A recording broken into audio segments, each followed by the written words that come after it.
raisonnable, hein, puisque c'est l'époque victorienne, donc ça, c'est l'horreur, sans être trop horrible. C'est un extrait de Frankenstein, or The Modern Prometheus. Donc c'est de Mary Shelley. Mais bon, enfin, ceux qui me connaissent savent que j'aime bien les textes en version originale anglaise. Mais bon, pour la bonne compréhension de tout le monde, j'essaierai de vous faire une version bilingue. Et je devais être avec un anglophone natif, mais bon, il est coincé du dos, il peut pas venir. Donc je vais faire, voilà. C'est une page et demie, be patient. Ouais. Alors, l'extrait, il se passe au moment où, bon, pour ceux qui connaissent un peu l'histoire, donc le docteur Frankenstein en français, Frankenstein en prononciation anglaise. Donc il a réussi c'est un scientifique qui a réussi à donner la vie à de la matière inerte.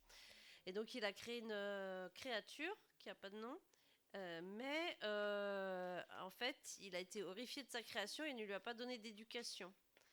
Donc enfin moi j'ai trouvé le sujet intéressant parce qu'effectivement mettre au monde quelqu'un, enfin forcément le docteur Frankenstein c'est un homme et donc il veut créer la vie.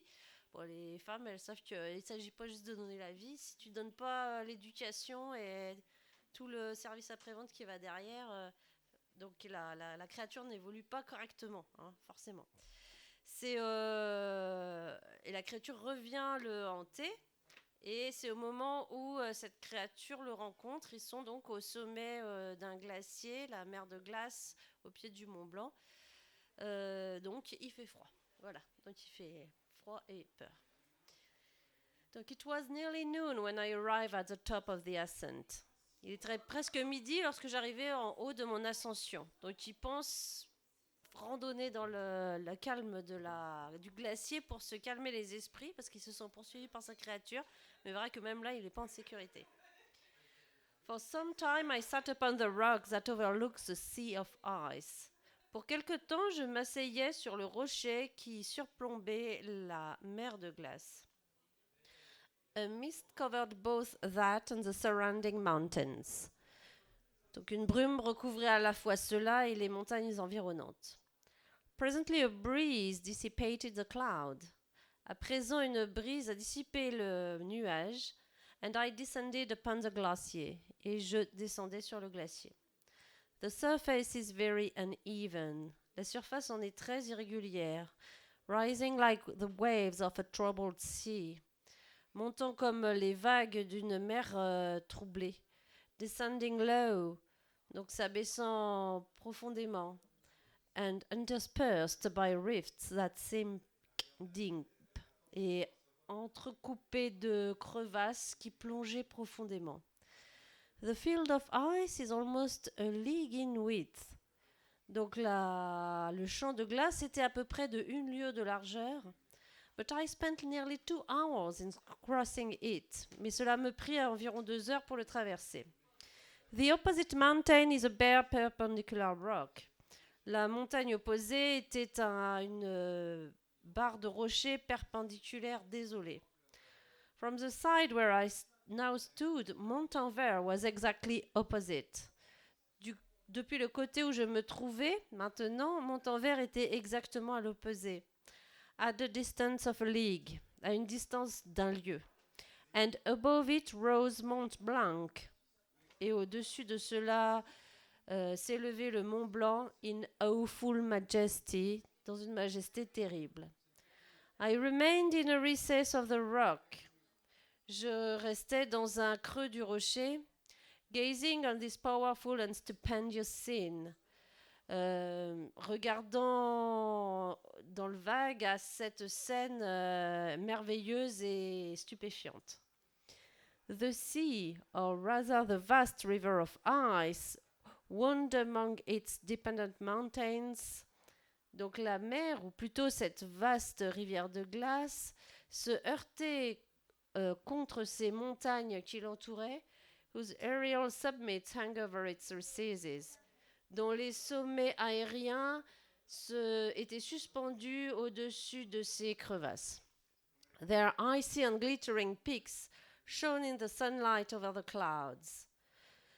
Donc ces pics glacés et brillants rayonnaient dans la lumière de soleil au-dessus des nuages.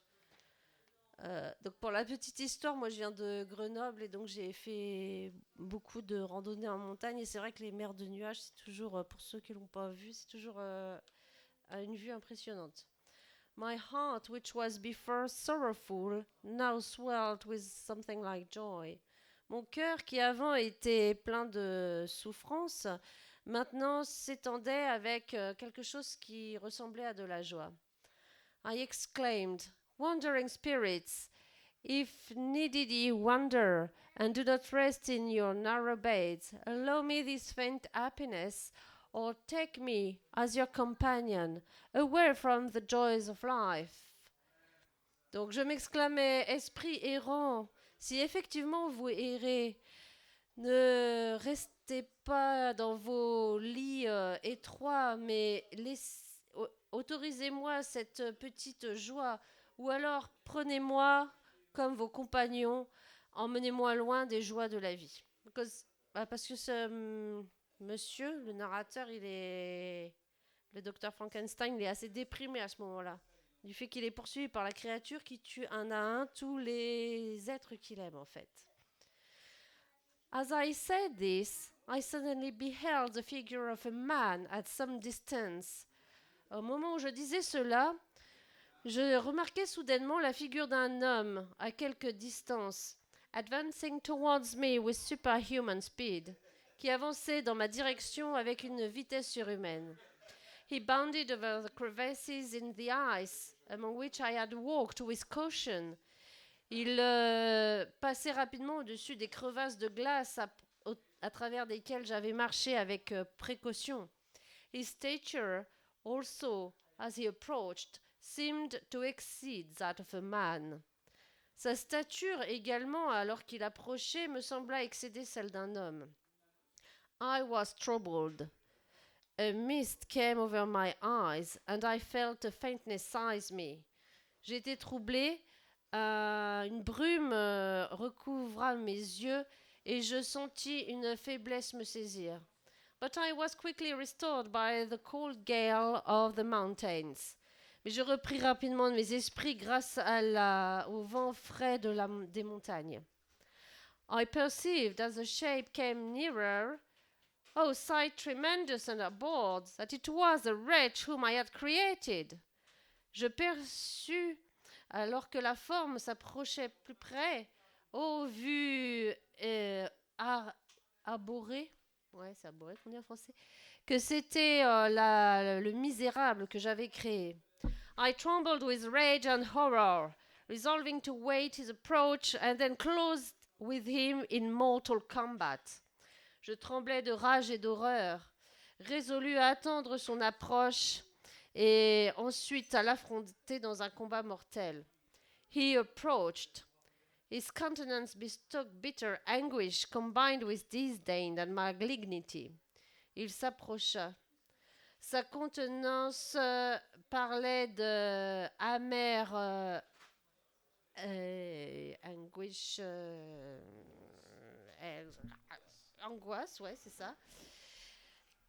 Combiné avec du dédain et malignity, c'est la vilainie. Ouais, vilainie, je pense qu'on pourrait traduire.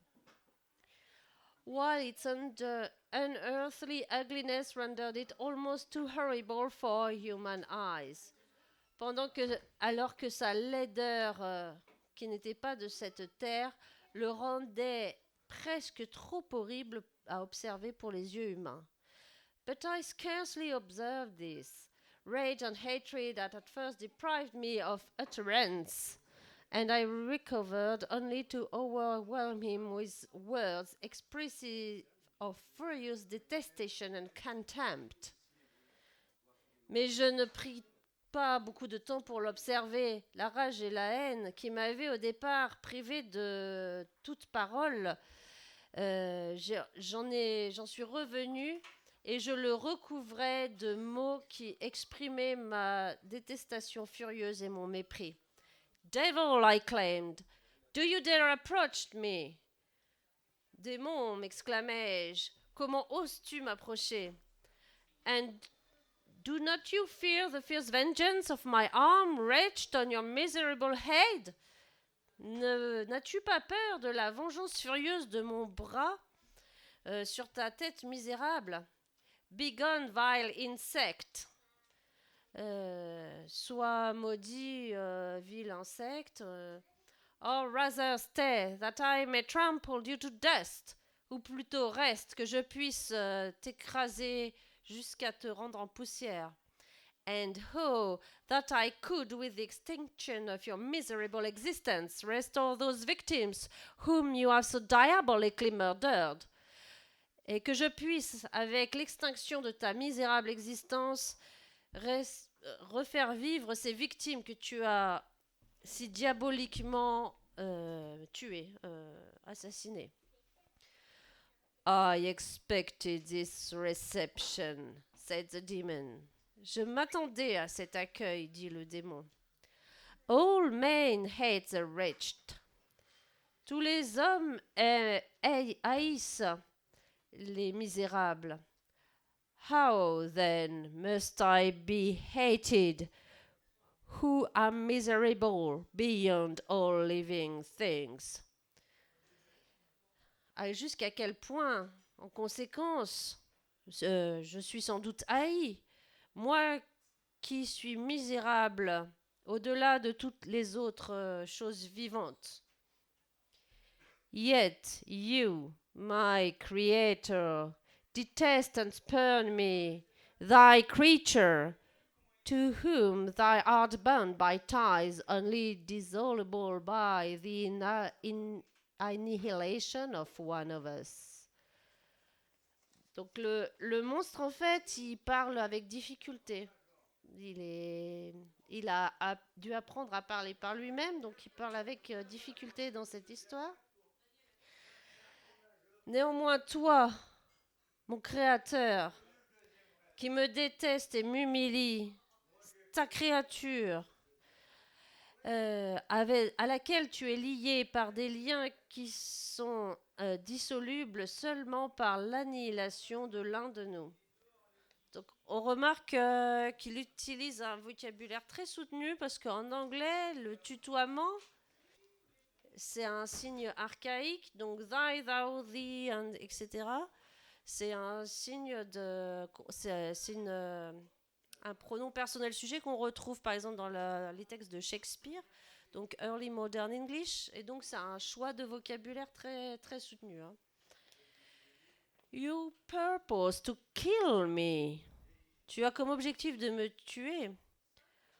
How dare you sawdust with life. Donc, comment as-tu osé nous créer une vie, enfin, me créer une vie? Do your duty towards me. Fais ton devoir envers moi. And I will do mine towards you and the rest of mankind. Et je ferai le mien envers toi et le reste de l'humanité. If you will comply to my conditions, I will leave them and you at peace. Si tu obéis à mes conditions, je les laisserai et toi aussi en paix. But if you refuse, I will glut the maw of death until it be satiated with the blood of your remaining friends. Mais si tu refuses, je vais répandre la mort jusqu'à satiété jusqu'à ce que je sois rassasié du sang de tes amis qui te restent.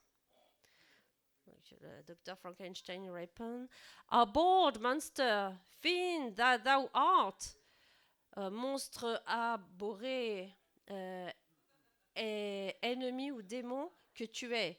The tortures of hell are too mild a vengeance for thy crimes. Les tortures de l'enfer sont une vengeance trop douce pour tes crimes. Wretched devil, démon misérable. You reproach me with your creation. Come on then, that I may extinguish the spark which I so negligently bestowed. Tu me reproches de t'avoir créé. Viens donc que j'éteigne cette étincelle que j'ai si négligemment allumée. My rage was without bounds. I sprang to him, impelled by all the feelings which can arm one being against the existence of another. Ma rage était sans borne. Je me jetai sur lui, poussé par tous les sentiments qui peuvent armer un être vivant contre l'existence d'un autre. He easily eluded me and said. Il m'évita avec facilité et dit, Be calm. I entreat you to hear me before you give vent to your hatred on my devoted head. Calme-toi. Je te demande de m'écouter avant que tu donnes voix à toute la haine sur ma tête. Have I not suffered enough that you seek to increase my misery? N'ai-je pas assez souffert pour que tu cherches à augmenter ma souffrance? Life, although it may only be an accumulation of anguish, is dear to me, and I will defend it. La vie, bien qu'elle ne soit qu'une accumulation d'angoisse, m'est chère et je vais la défendre. Remember, thou hast made me more powerful than thyself. Rappelle-toi que tu m'as fait plus puissant que toi-même. My height is superior to thine, my joints more supple. Ma taille est supérieure à la tienne et mes articulations sont plus souples. But I will not be tempted to set myself in opposition to thee. Mais je ne serai pas tenté de me positionner en opposition à toi. I am thy creature. Je suis ta créature. And I will be even mild and docile to my natural Lord and King, if thou wilt also perform thy part, the which thou owest me. Je suis ta créature et je serai même doux et docile à mon Seigneur et Roi, si tu réalises aussi ta part, ce que tu me dois.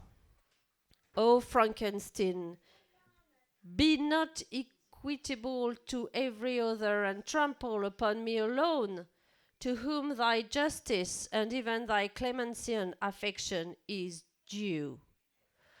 O Frankenstein, ne sois pas équitable avec tous les autres et m'écrase de ton pied, moi seulement, moi qui mérite encore plus que les autres ta justice et ta clémence et ton affection. Remember that I am thy creature. Rappelle-toi que je suis ta créature. I ought to be thy Adam, but I am rather the fallen angel. J'aurais dû être ton Adam, mais je suis plutôt devenu ton ange déchu, whom thou drivest from joy for no misdeed, que tu as éloigné de la joie pour aucune mauvaise action. Everywhere I see bliss, from which I alone am irrevocably excluded. Partout je vois la plénitude, le plaisir dont moi seul suis irrévocablement exclu. I was benevolent and good. Misery made me a fiend. Make me happy and I shall again be virtuous. J'étais bon et je voulais le bien. C'est la souffrance qui m'a fait transformer en démon. Rends-moi heureux et à nouveau je serai virtueux. Be gone, I will not hear you. There can be no community between you and me. We are enemies. Be gone, or let us try our strength in a fight in which one must fall. Be gone, dégage. Non, c'est plus soutenu que ça. Qu'est-ce qu'on pourrait dire? Dégage, mais disparaît, ouais. Je ne t'écouterai pas. Il ne peut y avoir de communauté entre toi et moi. Nous sommes ennemis. Disparais ou laissons notre force s'affronter en combat. Un combat dont un seul peut sortir vivant. So it's a bit long. Bah, c'est un peu long, alors je vais peut-être pas finir. Mais en fait, ce que Frankenstein va demander juste après, enfin ce que le monstre va demander jusqu'après au docteur Frankenstein, c'est en fait une créature femelle avec qui il peut être ami, quelqu'un avec qui il peut être ami, quelqu'un d'identique à lui. Parce qu'il a essayé de se rapprocher, d'être sympathique avec de nombreux humains avant cet épisode, et à chaque fois il a été rejeté, les gens ont essayé de le tuer. Et donc il se dit qu'il n'y a que quelqu'un qui est comme lui qui sera capable de le comprendre. Et donc voilà, c'est le suspense. Je sais pas, il y en a peut-être qui savent la fin, qui savent si le docteur Frankenstein va lui créer une créature qui lui est semblable ou pas. Donc, alors, dans le livre originel de Mary Shelley, suite, suite à ce passage, il va réussir à convaincre le docteur Frankenstein, puisqu'il est le seul à savoir comment refaire une créature identique, il va réussir à le convaincre. Et donc, le docteur Frankenstein va lui fabriquer une autre créature. Mais en fait, au dernier moment, au moment de lui donner la vie, il change d'avis et détruit la seconde créature. Et donc le monstre va se venger en fait en détruisant tout le monde et tous les gens qu'il connaît. Et en fait, va s'engager une course-poursuite. Parce que le docteur Frankenstein va le poursuivre à travers d'innombrables lieux et épreuves.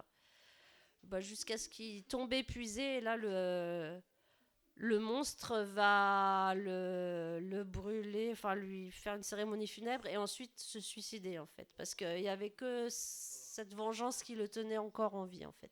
Voilà. Donc c'est un classique. Voilà, j'espère que je vous ai convaincu de lire l'histoire et c'est un classique donc de la littérature gothique victorienne. Voilà.